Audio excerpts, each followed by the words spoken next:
So I'm trying to. Yes, we can start. Okay, thank you. Now, so we had begun looking at subgroups, and I think this is the last one we're looking at, the subgroups of a direct product of mixed groups, where we have an additive group and a product of an additive group and a multiplicative group. How do we get subgroups? So that is the last one we are looking at. And so we'll use the same strategy as the one we used in the last lesson, where we had both additive groups. And what we did was to get the subgroups of the first group, and then the subgroups of the second group, then the direct product of the two. We get the direct product of the two. So that's again what the strategy I'll employ here.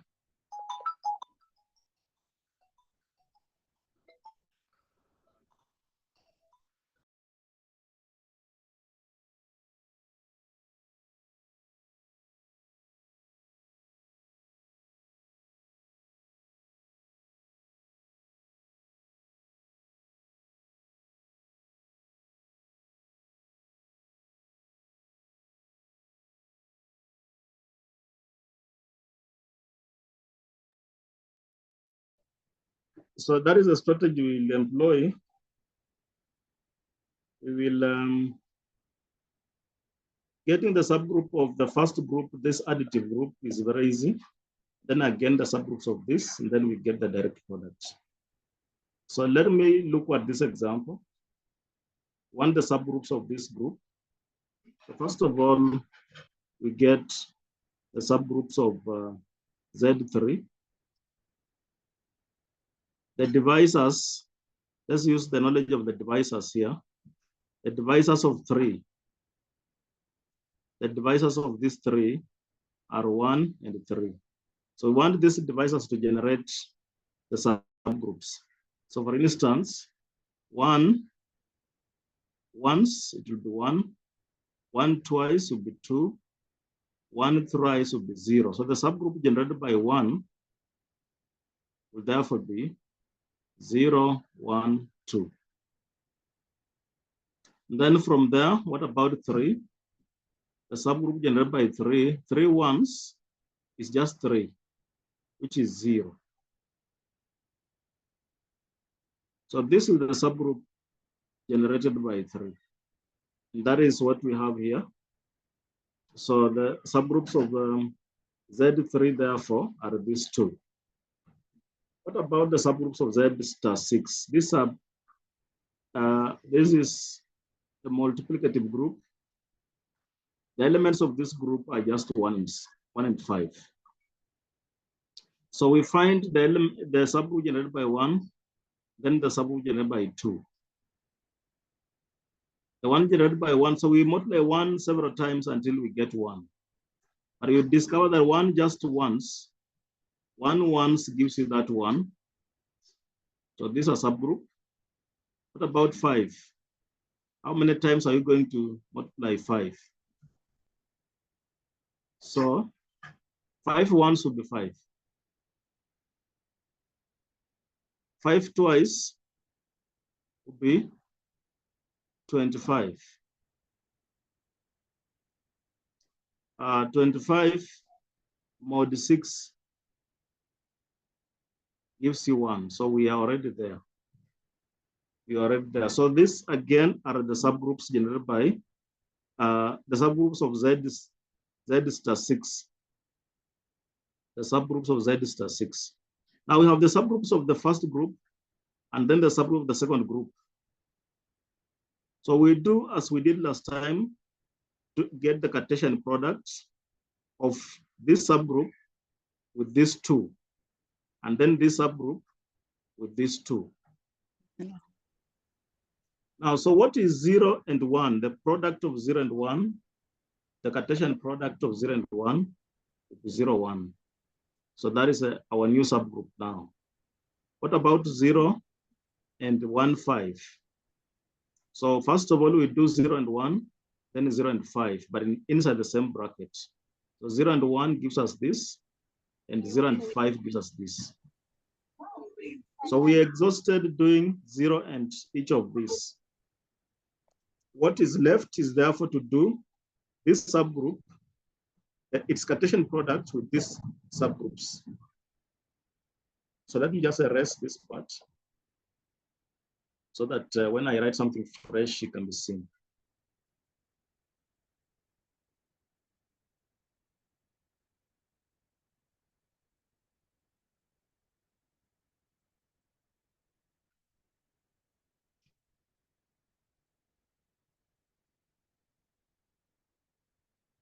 Now, so we want to do Cartesian product of this and this.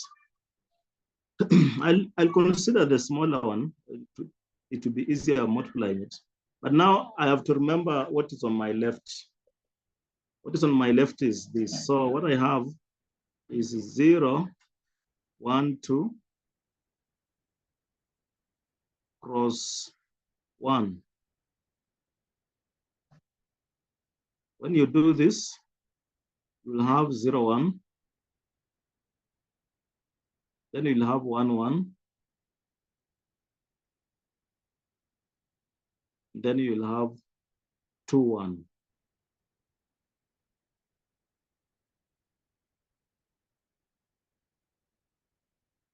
So I'm done with this and this. So the next one is now this and that. So 0, 1, 2, cross 1, 5.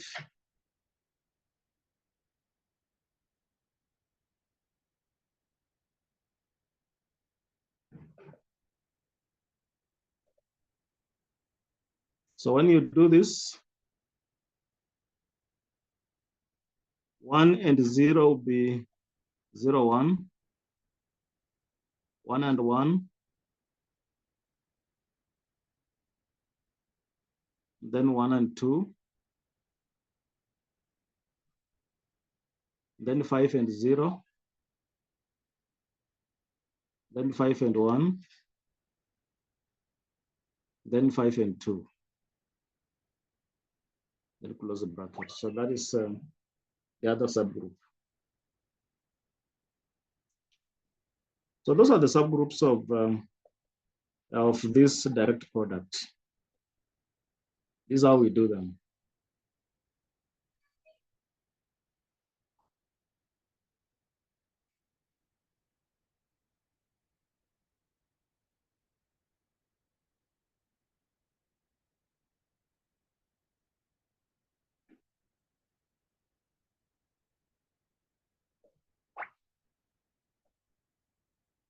Now, so let's look at another example, and then we look at the code. And of course, that is how the code will be.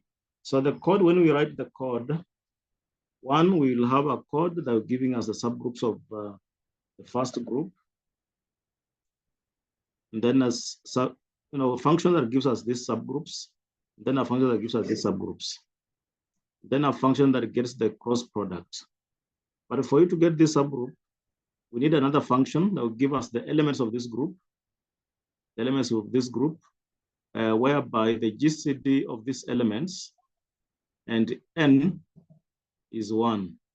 So we'll have a function for getting the GCD of the elements mod 6. Elements mod 6 include 1, 2, 3, 4, 5. So this one will just be giving us the GCDs. Then we'll have another function that will now be picking out those which gave us the GCD of 1.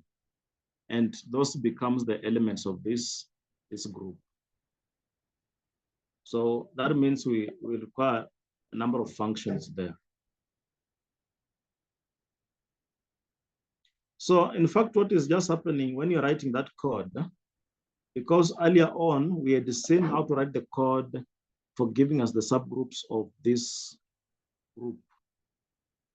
So if you have this, you just now, and then you have another part for this, because we had also done this, the code for giving us the subgroup of this.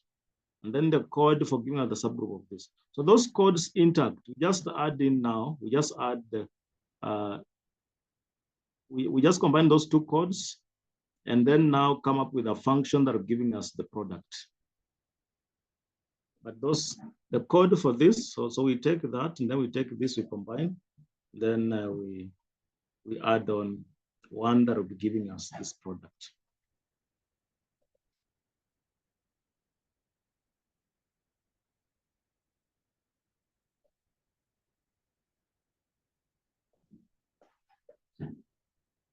Again, let's look at this example. Z star 4. The divisors, the numbers which can divide 4 without remainder. Let's take them to be 1, 2, and 4. These are the numbers we can divide 4. What will be the subgroup generated by this? This is an additive group. So we add 1 until we get 0. It's an additive group. So the 1 once, 1 twice, 1 thrice, and 1 4 times. So this is the subgroup generated by 1. And it's what we are seeing here. This. Then what about 2? We added 2 until we get 1, until we get identity 0. So 2 will generate, 2 once will be 2, and the 2 twice will be 0. That is what you are seeing here as the subgroup. Then what about the divisor 4? What subgroup?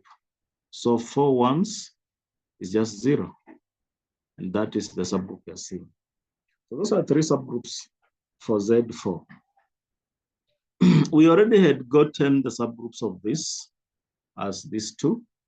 So what we just want now is the direct product of these subgroups.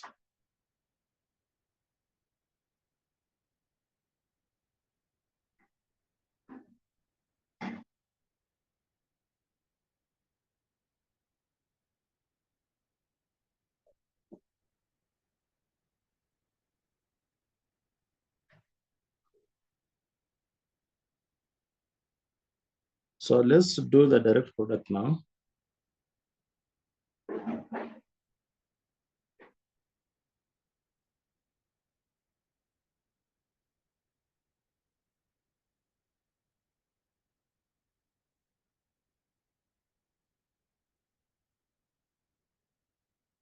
So Z4 is on the left side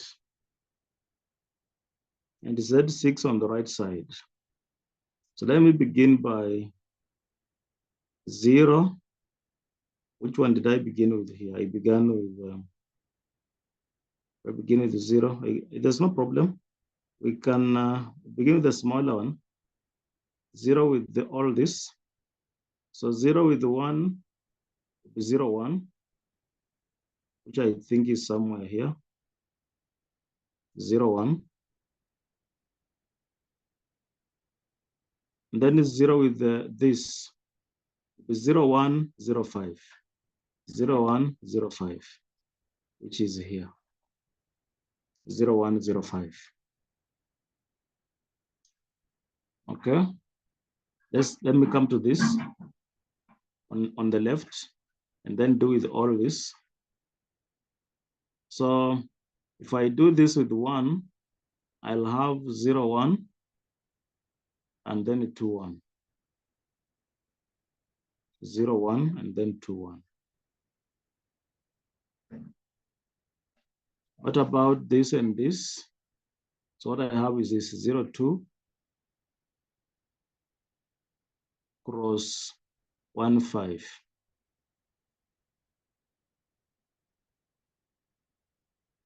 So the first thing, I'll consider 0 with each of this, and then consider 2 with each of this. So 0 with the 1, give me 0, 1. 0 with the 5 will give me 0, 5. 2 with the 1, give me 2, 1. And the 2 with the 5 will give me 2, 5.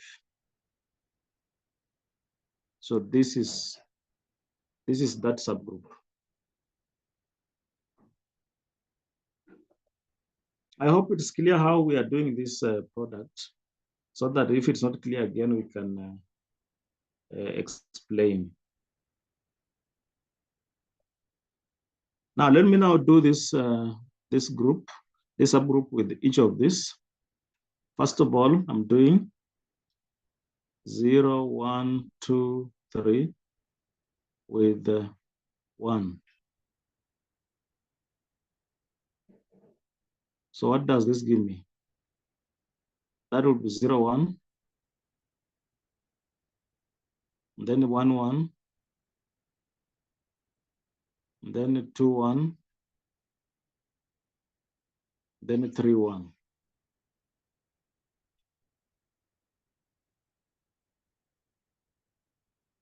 Okay. So this is this first one.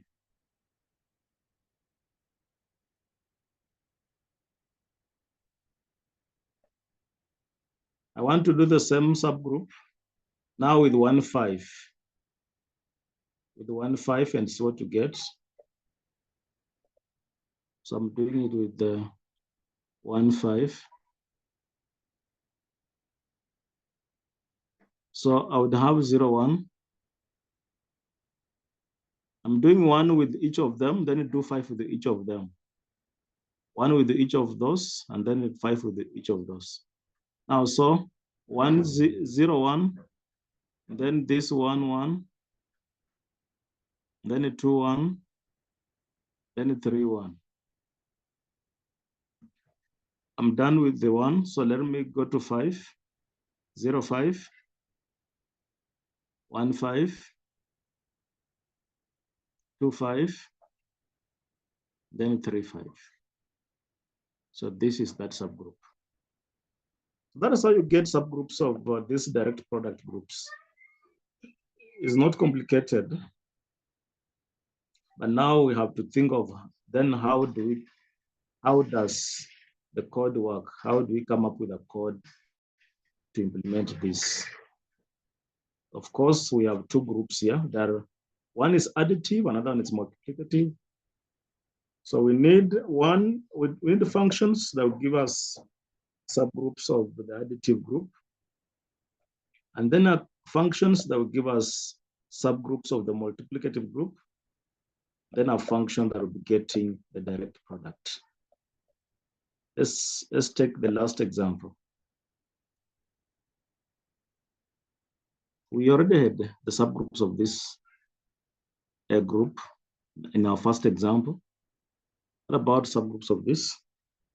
The elements of Z star 8. Elements of Z star 8. Elements which are relatively prime to 8. These are the elements which are relatively prime to 8.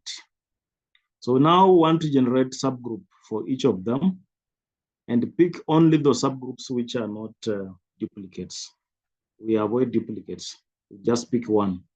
If two are the same, we pick one of the two. Now we multiply 1 several times until you get identity 1. When you just multiply it once, you get 1. What about 3? Want to multiply several times until you get identity. 3 once is just 3.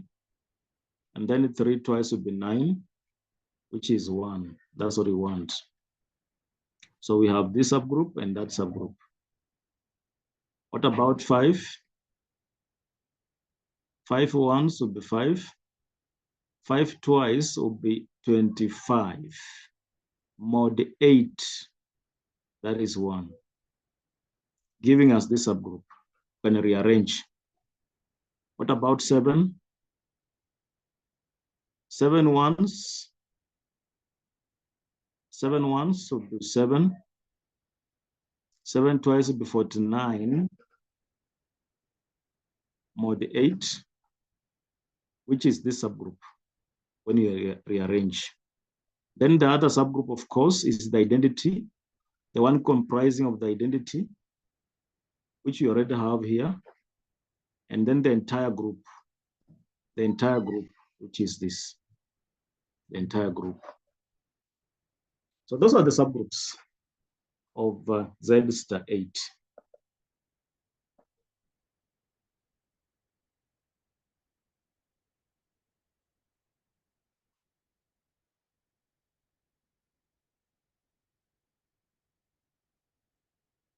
We have the subgroups of Z3, the additive group, and then the subgroups of the Z star 8. So now what remains is to get the direct product so that we get the subgroups of the direct product. That is the only way you can find those subgroups. The only easy way.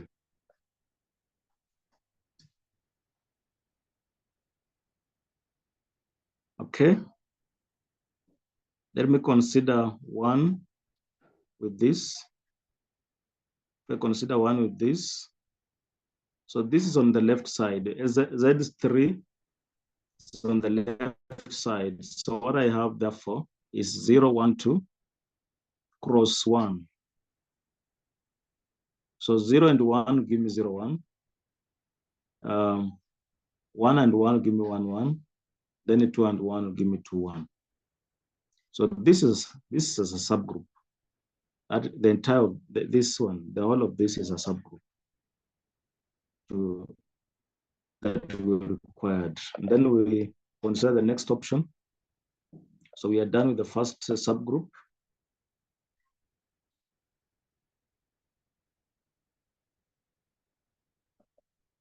Now, so you may want to consider the first subgroup with all the subgroups before you come to 0, before you come to this.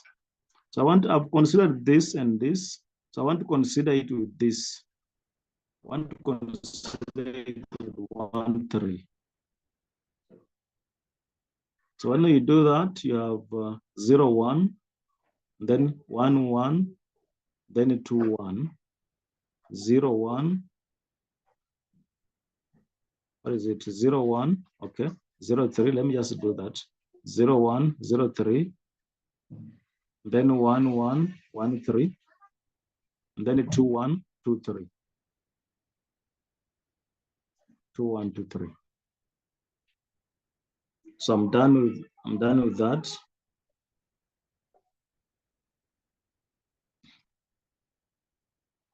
I just want to consider the first subgroup with all the other subgroups.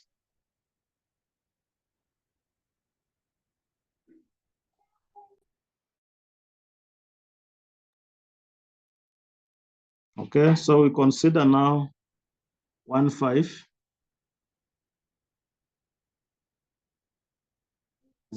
0 with 1, 0 with 5, 1 with 1, 1 with 5. This was 2. 2 with 1, 2 with 5. Let me consider with 1, 7. Consider with 1, 7. 0, 1, 0, 7. 1, 1, 1, 7. 2, 1, 2, 7. I'm left with this.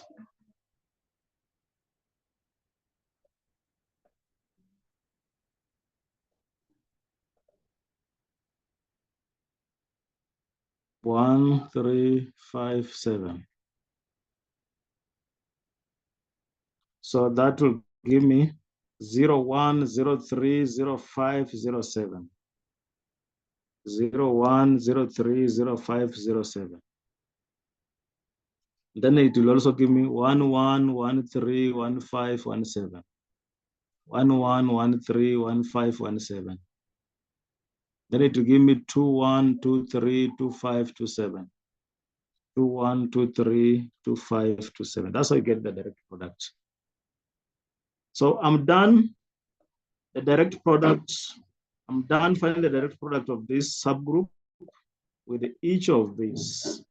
So I'm left to find the direct product of this product, this subgroup, with the rest of this. So that's what I now want to do. Of course, this group has several subgroups.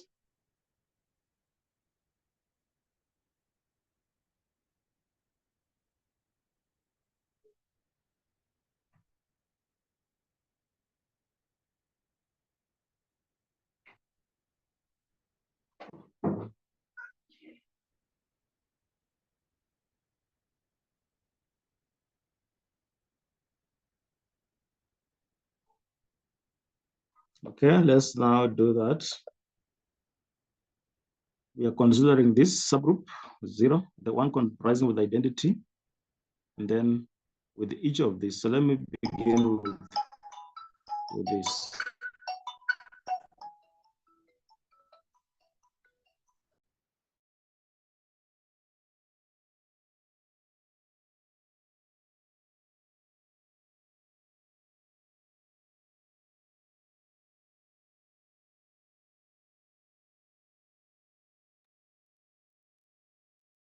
Okay. So this, when you get this direct product, will be 0, 1. Somewhere below it's our subgroups continue. So let me just do it. Then you'll verify them later. So I've done this and this. I've gotten this. What about this with this? It'll give me 0, 1 and 0, 3. 0, 1 and 0, 3. What about this and that? It give us 0, 1 and 0, 5.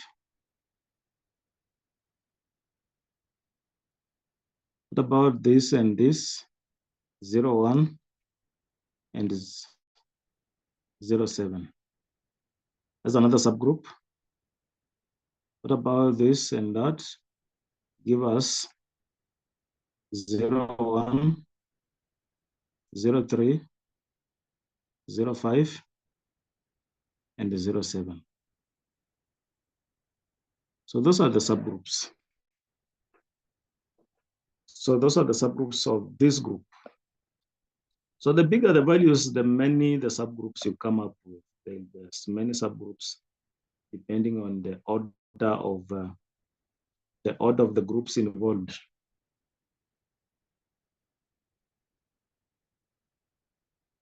So if you increase the orders again, then the subgroups will again become many.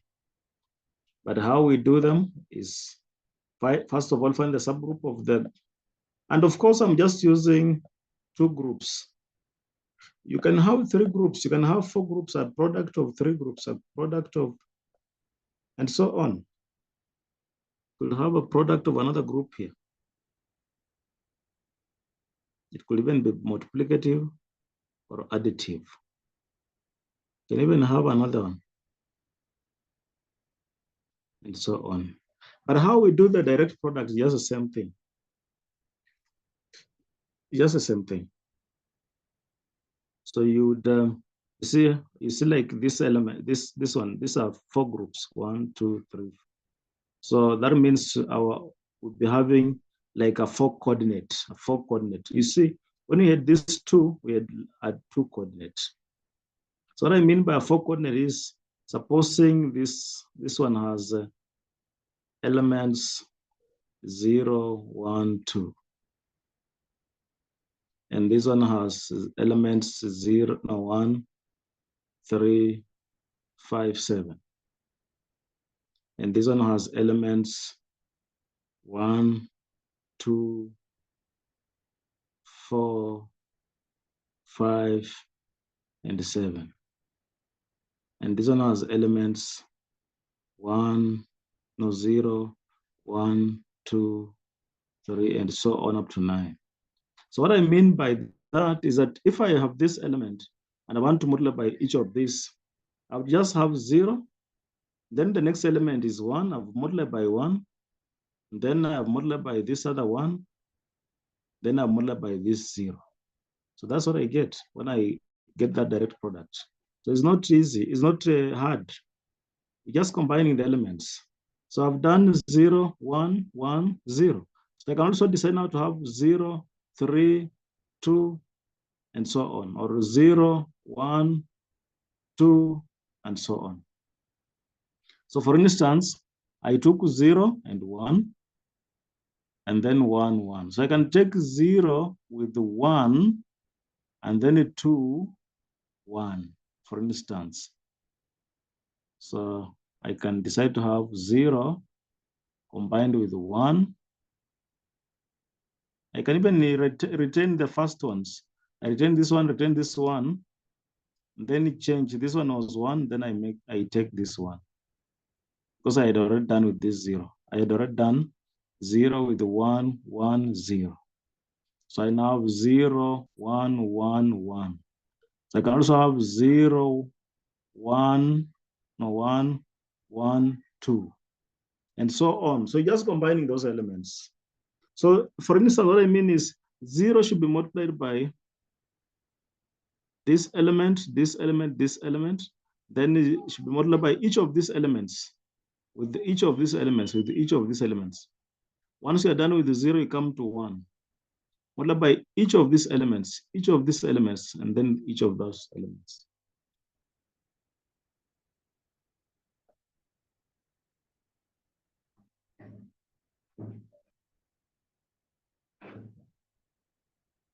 Now, so I think we've done the examples, and so we want now to think of the code. How will the code be working? Of course, you've already hinted that the code that we're supposed to have, the one that first of all gives us the subgroups of this. This is easy.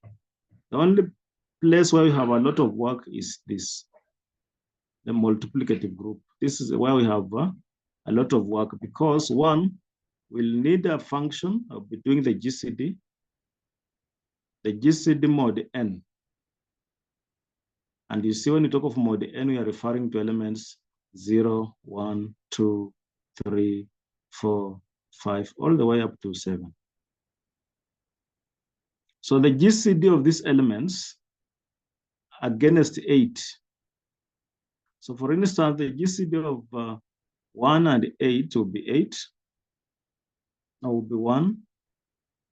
The GCD of 2 and 8 will be 2.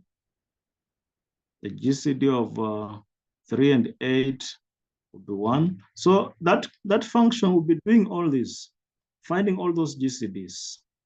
Then we'll have another function. This time, just pick the ones whose GCD is 1.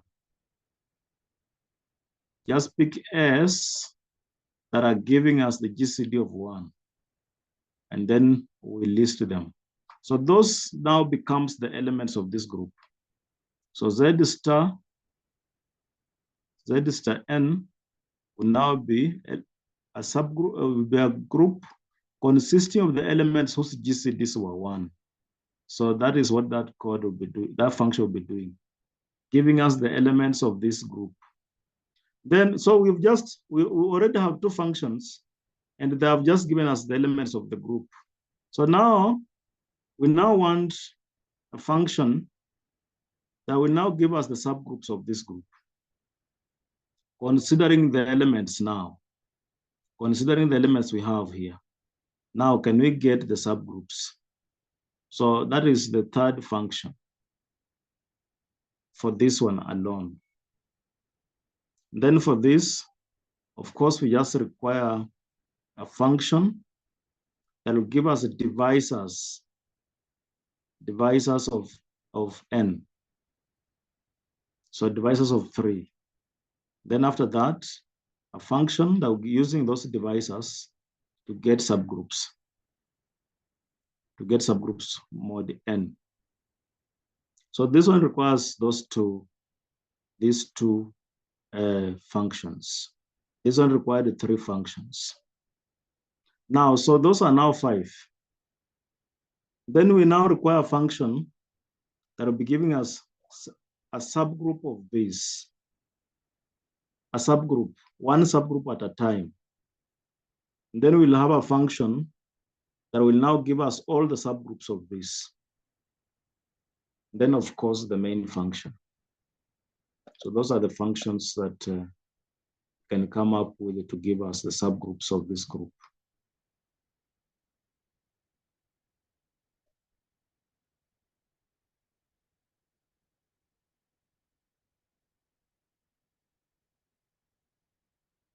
Okay, so let us look at the code.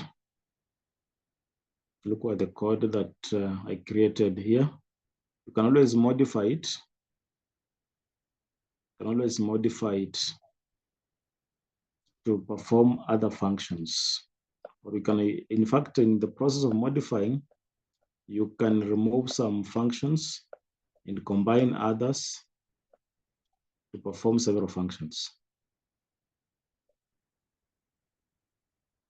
Now, so this Rust program computes and displays subgroups of the direct product, where Zn is an additive group and Z star M is a multiplicative group. So the first thing it does, as we've already said, is that it finds the additive subgroups. It finds the subgroups of this, then also find the subgroups of this, then find the direct product. So that is what it will be doing. So first of all, find the subgroup of the additive group, then the subgroup of the multiplicative group, then the direct product. So this part is of course concerning this multiplicative group. And I've already said that this multiplicative group has M elements mod M. These are 0, 1, 2, all the way up to M minus 1. So it's considering all these elements to get the GCD against M. So M is referred to as B in this code. M is referred to as B. Of course, it's mutable. They're mutating.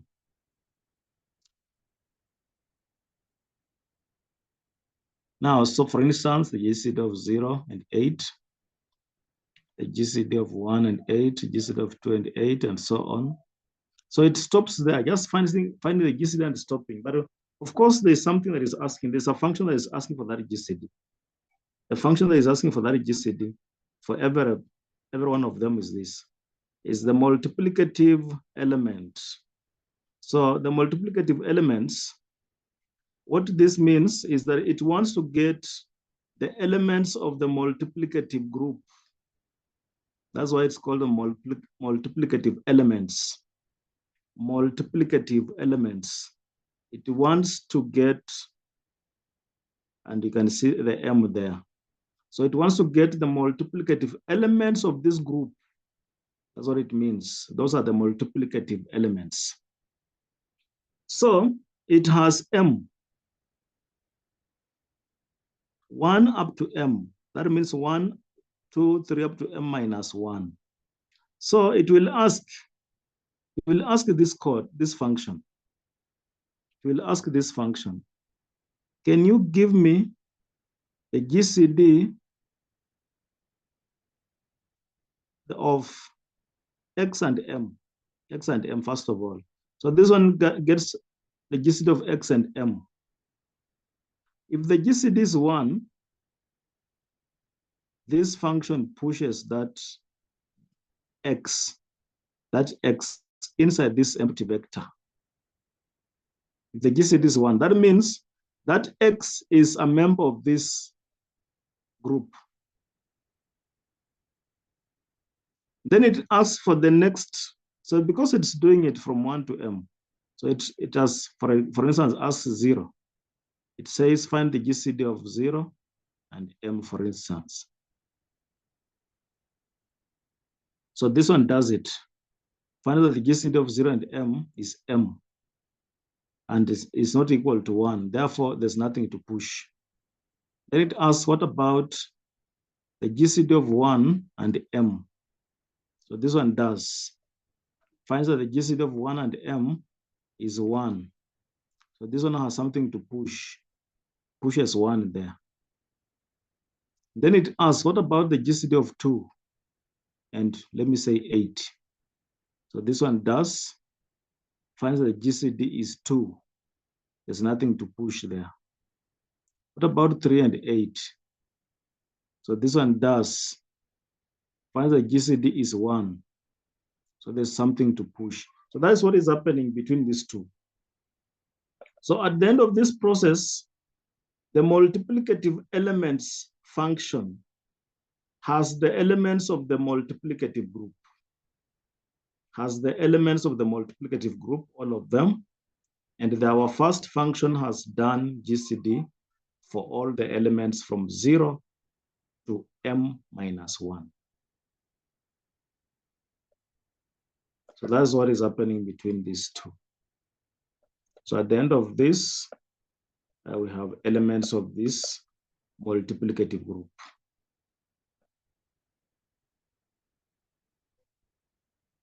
And then we have this function is a group function. It's referring to M.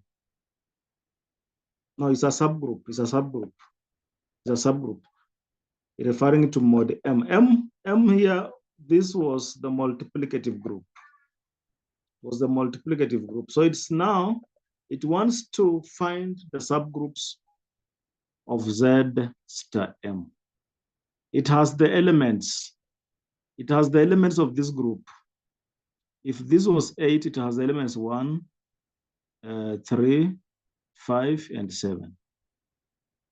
So now, it wants to get the subgroup, of course, using these elements. The first thing it's doing is saying, let the identity be 1. Of course, the identity of this group is 1. This is a multiplicative group.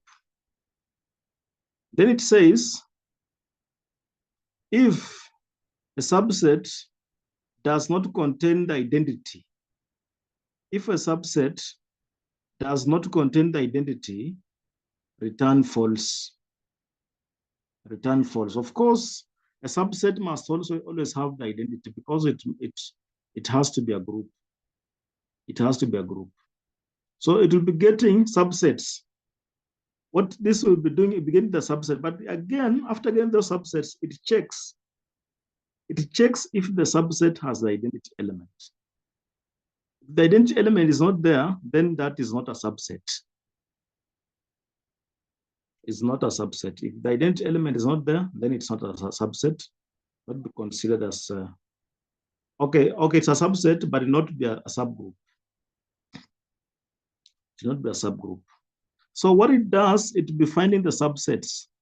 And then those subsets considers which one of these are the subgroups.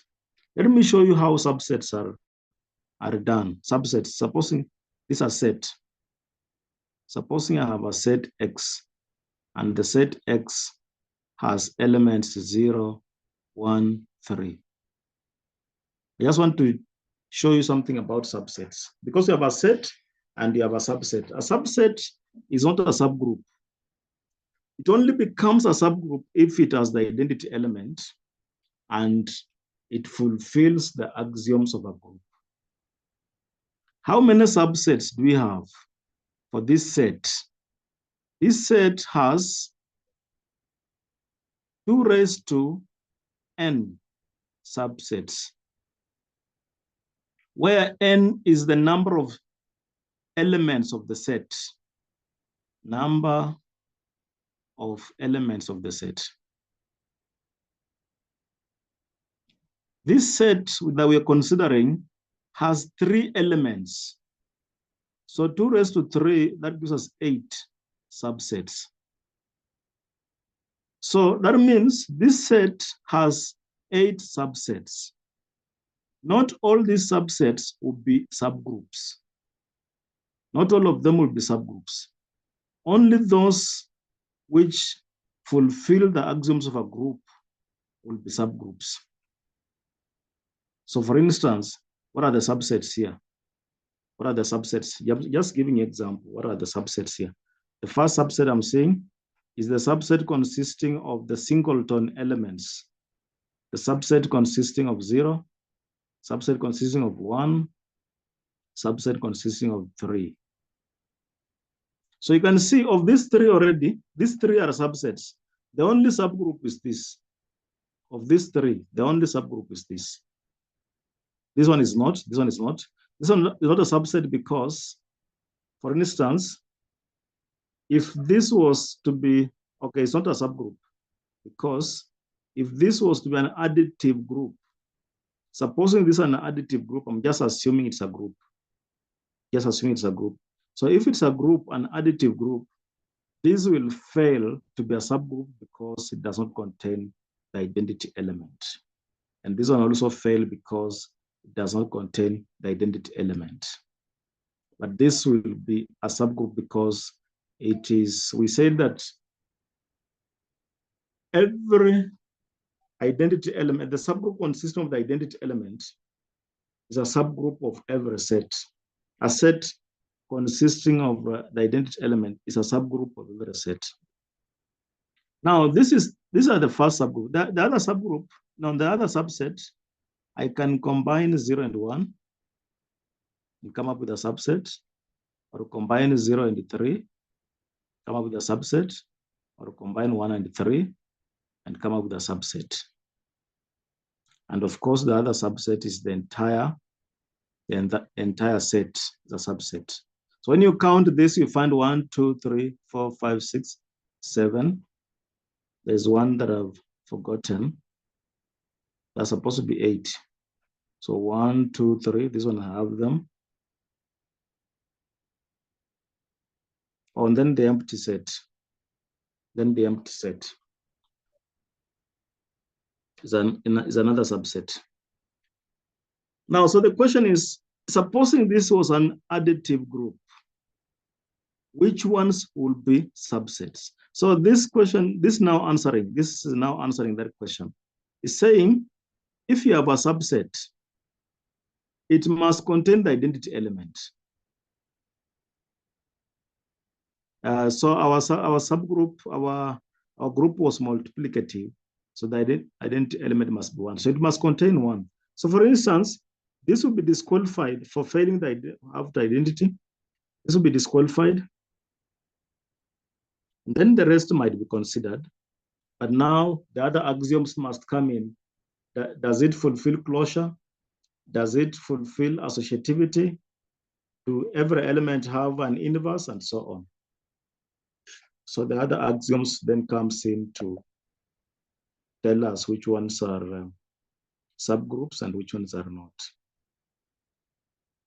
So I was just telling you something about sets and subsets and how it comes in now here for the subgroups.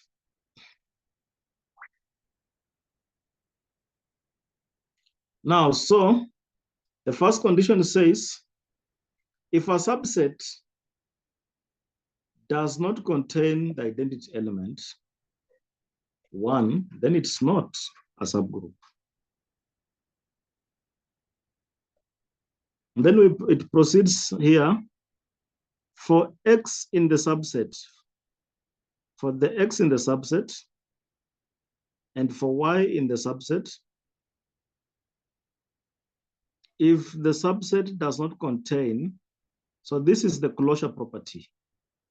This is the closure property. So what he's saying is this: you have a subset, and that's what I've already said. I've already said that for us to tell if a subset is a group, we'll consider, first of all, it must have the identity element. If it doesn't, it's not a subgroup. Now, if it has the identity element, check if closure is satisfied. So for closure, what we are saying is, we have this subset comprising of 1, 2, 3. So let me call 2 to be X and call 3 to be Y. It's saying the product of this product must be a member of this set. This product must be a member of this set. That's what it's saying here. If the subset does not contain this product, then it's not a subgroup. That's what it's saying. That's what I'm just reading here. If the subset does not contain, and does not contain is this symbol here means does not contain. So if the subgroup does not contain this product, mod M, this product mod M, it's not a subgroup. Okay. So that means you have the subsets. For instance, the example that I gave you, the subsets there are how many? There are several subsets. There were 8. Now, if M is 8, and I'm referring to this group, this one, the elements are 1, 3, 5, and 7. So how many subsets are here? The number of subsets here are 24. Number of subsets here are 24. How do I get 24? 2 raised to 1, 2, 3, 4. Is it 24 really? 2 raised to 4. Let me see. 2 raised to 4 is this. They're not 24, they're 16. They're 16. 1, 3, 5, they're 16. There are 16 subsets. 16 subsets. Not all of them will be subgroups. The only ones which will be subgroups are those which have identity and at the same time they satisfy closure property. They don't. So now let me just give you examples of these subsets. The first subset, as I told you earlier, would be the ones that comprise of the singleton sets, the singleton sets, the single sets. What I mean by singleton sets. Singleton sets. These are sets comprising of only one element. Sets singleton. Sets comprising of only one element. So 1, 3, 5, and 7. These are singleton sets. Now the other subset, now combine 2. I can combine 1 and 3, combine 1 and 5, combine 1 and 7. Have I combined all of them? 2, 2, 1 and 2, 1 and 3, 1 and 5, 1 and 7, 3 and 5, 3 and 7, then 5 and 7. 1 and 2, 3, 1 and 5, 1 and 7, 3 and. So I don't want to repeat. 3 and 1 is already there. So I don't want to repeat it. But 3 and 5, that combination was not there. 3 and 7, that combination is not there. So I put it. Then 5 and 7, that combination is not there. I put it. So I've combined 2, 2, 2. Now I combine 3, 3. I combine 3, 3. I have 1, 3, 5. I have 1, 3, 7. So if 1 was to begin, if 1 and 3 was to begin, I would have 5 and 7. I also have 1 and 5 beginning. But if 1 and 5 begins, I have a possibility of having a 3 at the end, or 1 and 5, I have a possibility of having 7 at the end. So 1, 3, 5, 1, 3, 7, 1, 5, 3, 1, 5, 7. So 1, 7 can also begin. 1, 7 can also begin. But if 1, 7 begins, I have a possibility of having a 3 here, or I also have a possibility of having 5. So I've combined 3. The only one left is now combining 4. And of course, when I combine 4, I have the entire group. I have the entire group. And then the other subset is the empty set. The set without elements. So how many subsets? Say we are supposed to have 16. Let's just count and see if there are 16. 1, 2, 3, 4, 5, 6, 7, 8, 9, 10, 11, 12, 13, 14, 15, 16. I went. It appears there's something repeated. Okay, so we should not repeat, especially by just changing the orders. We should not begin, repeat. Let me just see. 1, 2, 3, 4, 5, 6, 7, 8, 9, 10. Up to here we have 10. 11, 12, 13, 14, 15, 16, which is a repetition here. 157. This 157 just, this is just 157, just repeated, rearranged. And then 173. This is just the same as 137. 137. So this one is repetition. But the rest, there's no repetition because I have 135. I think there's also repetition somewhere here. Just rearranged.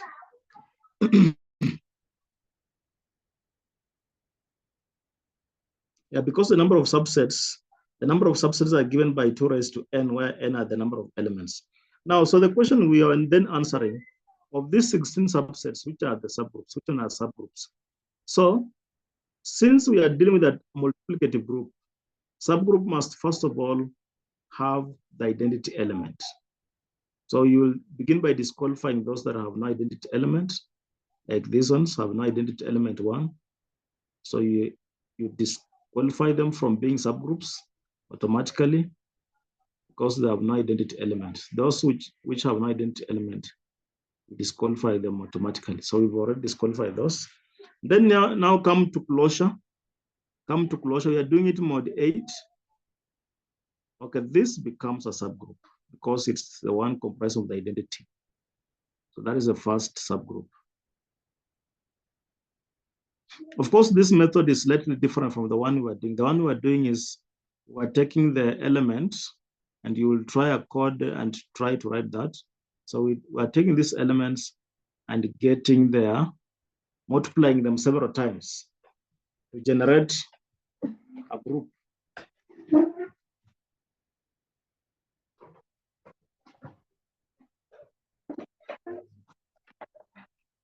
So that is the method I had taught. That's the method that we looked at, although we used to that in our previous code. So of course you would take 3 and multiply it several times again and see the subgroup generated. But now the one I'm now using, you have all the subgroups and you're using the properties, you have all the subsets, and you're using the properties of subgroups to identify which ones are the subgroups. Now you could now check this to see whether to form a subgroup. You check closure. The identity element is there. By closure, we mean the product must give us, the product must be here. For instance, 1 times 3 is 3. And then 3 is among these. What about 3 times 3 would be 9. 9 mod 8 would be 1. So it's a, so this becomes a subgroup. 1, 3 becomes a subgroup. What about 1, 5? It has the identity element. Okay. What is the product? The product is 5. Mod 5, this will be 5. So that closure property has been fulfilled. But now let's check about, what about 5 times 5? Be 25. Mod 8, again, that will be 1. So that means 1, 5 is a subgroup. What about 1, 7? Again, you'll find that 1, 7 is a subgroup. And then come here, check this as the identity element. But let's check closure if closure is satisfied. 3 times 5, for instance, is 15. 15 mod 8, 15 mod 8 is 7. 7 is not here.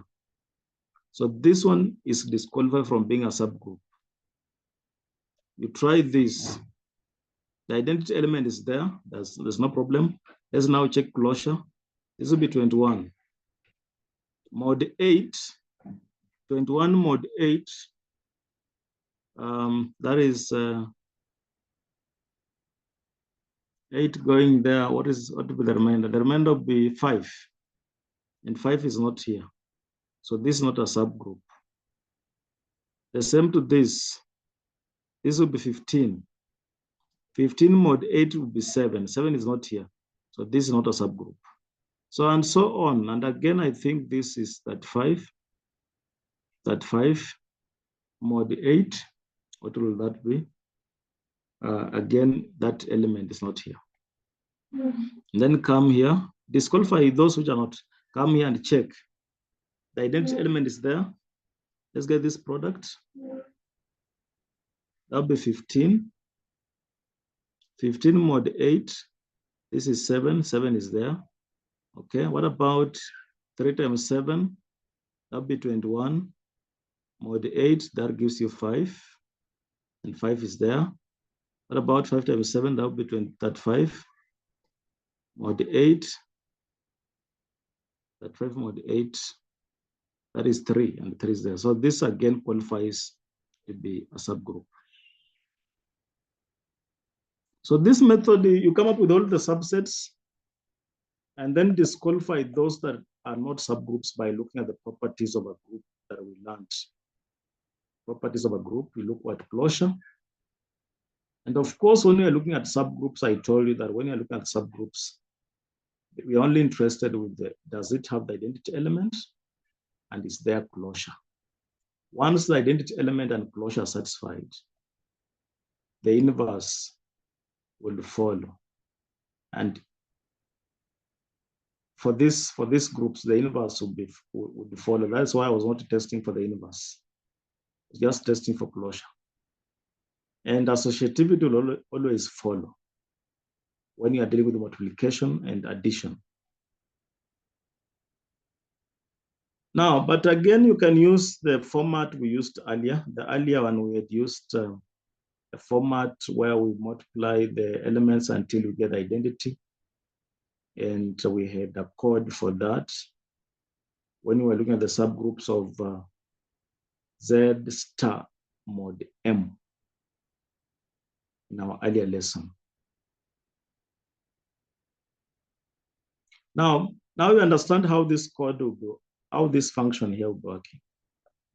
This function is just coming up with the subsets, and then it's checking which of those qualifies to be a subgroup. Which of those qualifies to be a subgroup? And we learned that. So then it's checking for the identity and checking for closure. Now, after it has come up with the subgroup there, we have this.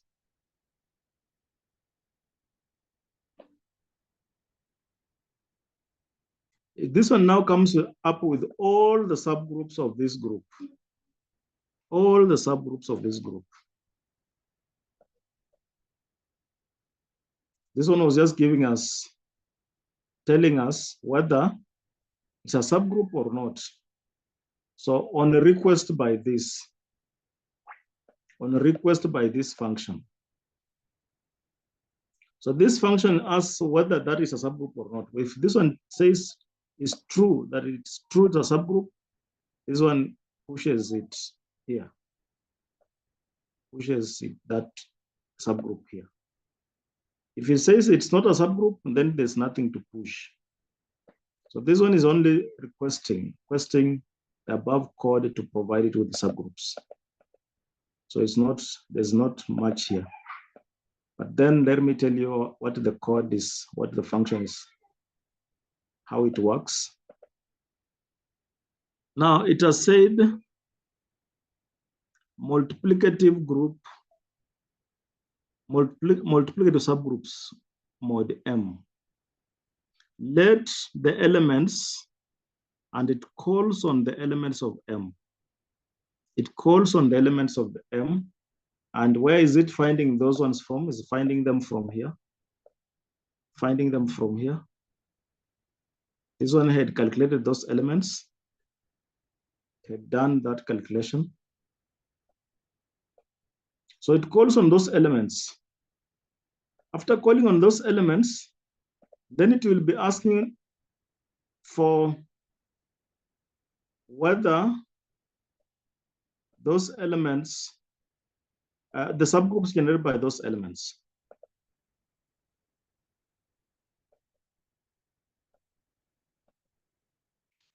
Now, this one is abbreviation for length. So it's saying let the length of the elements, and then there's this empty vector there. So that is the length of the element. By the length of the element, we mean the order of that element. The order of that element. That's what it means by the length of the element.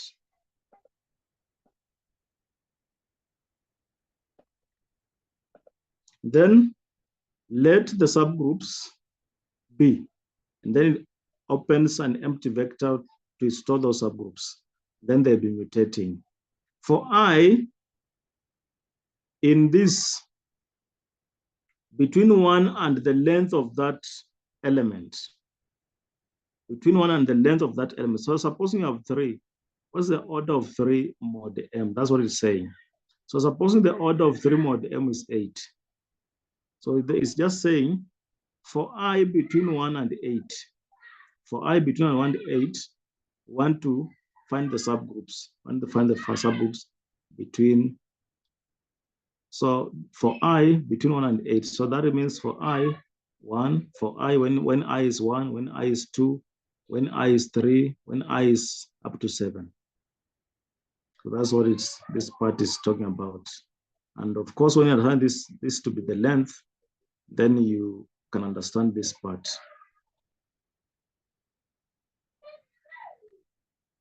And then for J, between 0 and again the length, if I, and then we have this part, of course, this 1 less than J is not equal to 0. If I, let me just say if I is not equal, this is not equal to 0,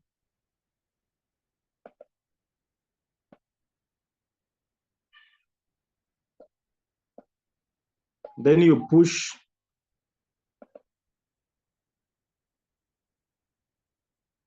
that element.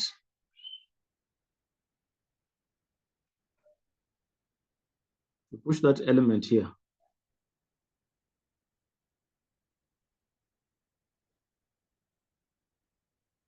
Now, so that process continues. If it's a subgroup, now it's a subgroup is from above. We have that function is a subgroup. Now, if it's a subgroup, then you push that subgroup again, you push it here, a subgroup. So this one is coming from above. The request was made to this, and this one was coming up with a subgroup. So where the subgroup has been obtained to the subgroup is pushed. So this is just a request, just requesting for this function to consider the subset that it was given. Consider that subset if it's a subgroup. So if that subset therefore is a subgroup, it then be pushed. So just a request that this one considers that subset whether it qualifies to be a subgroup. That is, if it has the identity element and if closure is satisfied. And if it's discovered to be a subgroup, then it is pushed to the subgroups.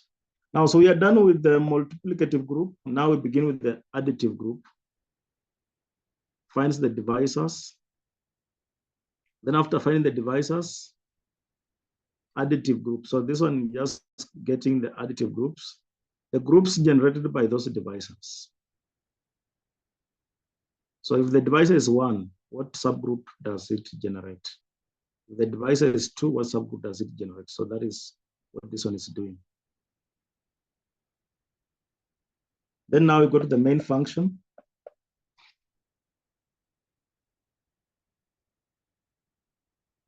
The main function, of course, we're putting these elements. Then we have the additive groups. We have the multiplicative groups. Of course, I wanted this code to print for us the additive and multiplicative groups. Then after that, combine. I wanted the main function to combine those additive group and the multiplicative group, so that now it gives us the combined subgroup. Now let me just share the code so that we see how it works.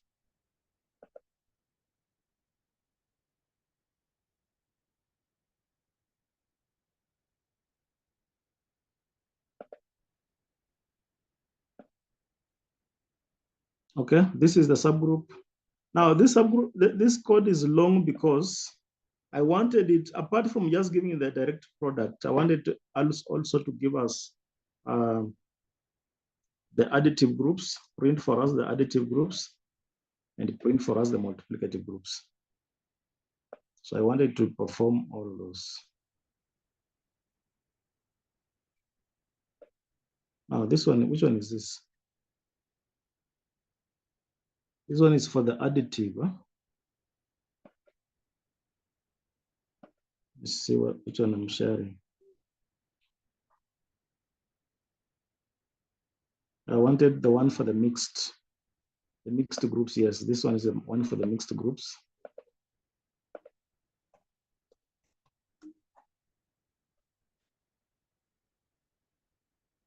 Okay, so you can see it has given us the additive groups for Z4.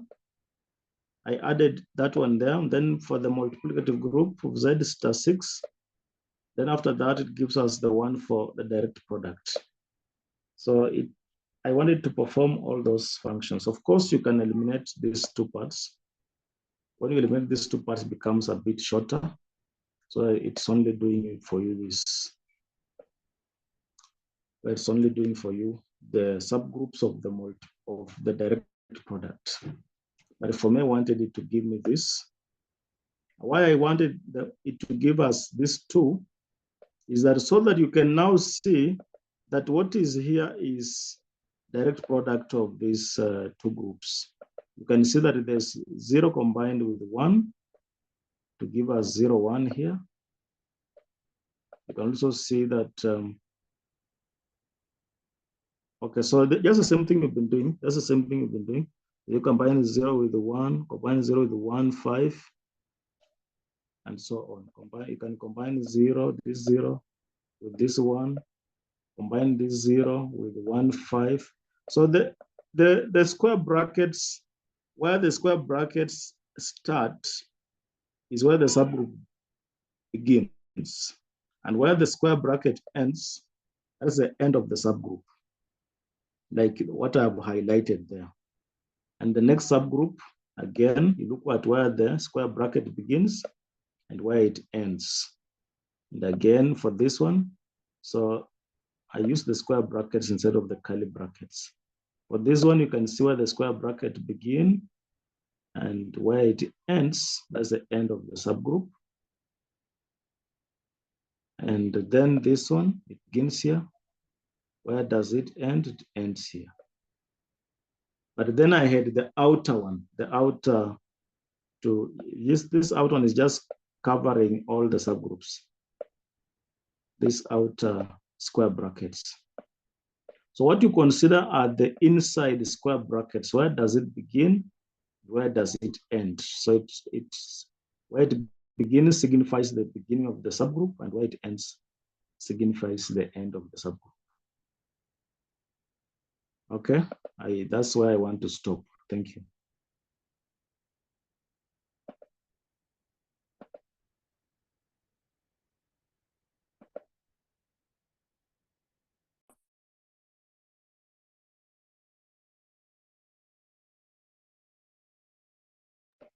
Yes, Mato. Alex.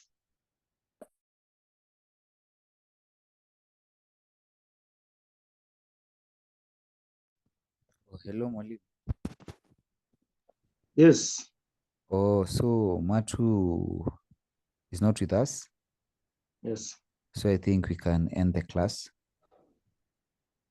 Yes, so we can end the class and then we'll wait for his direction about tomorrow is Thursday. Yeah. Yes, so we'll wait for his direction as to whether we'll be having a class tomorrow as we usually do. Okay, no problem. I guess he'll communicate that through the group. Yes, thank you. Yeah, okay. Thank you very much, Mwalimu. Okay, so also thank you the rest for attending. The class ends now. Thank you very much.